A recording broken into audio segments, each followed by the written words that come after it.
Corona की made in India vaccine और दुनिया के सबसे बड़े टीकाकरण अभियान, इस विषय में अभी विस्तार से हमारी चर्चा हुई। प्रेजेंटेशन में भी काफी चीजें डिटेल बताई गई है और हमारे राज्यों के डिस्ट्रिक्ट लेवल के अधिकारियों तक बहुत विस्तार से इसकी चर्चा हुई है और इस दरमियान कुछ राज्यों से अच्छे सुझाव भी मिले हैं।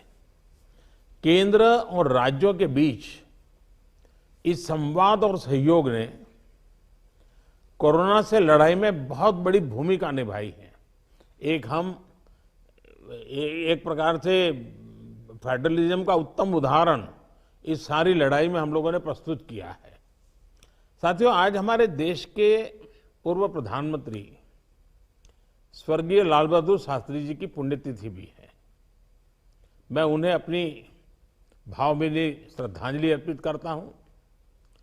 1965 में शास्त्री जी ने एडमिनिस्ट्रेटिव सर्विस की एक कॉन्फ्रेंस में एक महत्वपूर्ण बात कही थी, जिसका जिक्र मैं यहां आपके सामने करना चाहता हूं।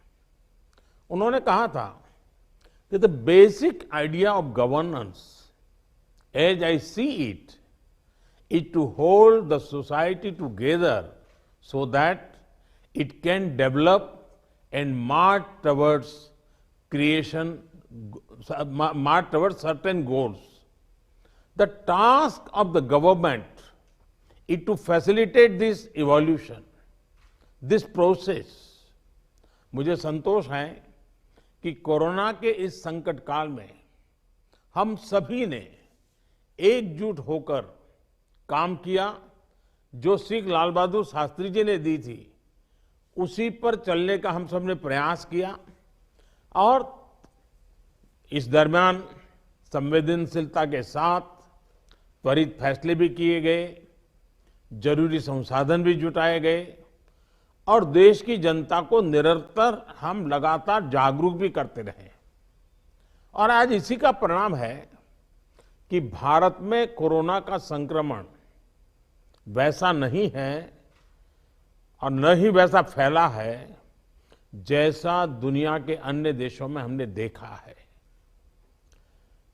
जितनी घबराहट और चिंता 7-8 महीने पहले देशवासियों में थी, अब लोग उससे बाहर निकल चुके हैं।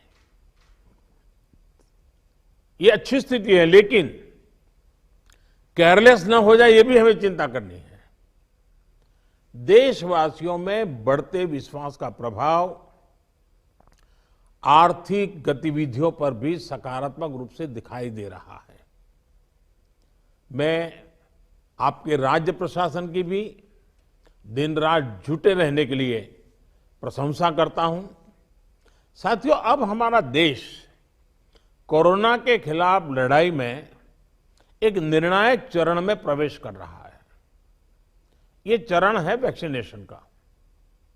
जैसे यहां जिक्र हुआ, 16 जनवरी से हम दुनिया का सबसे बड़ा टीकाकरण अभियान शुरू कर रहे हैं। ये हम सभी के लिए गौरव की बात है कि जिन 2 वैक्सीन को इमरजेंसी यूज ऑथराइजेशन दिया गया है, वो दोनों ही मेड इन इंडिया है।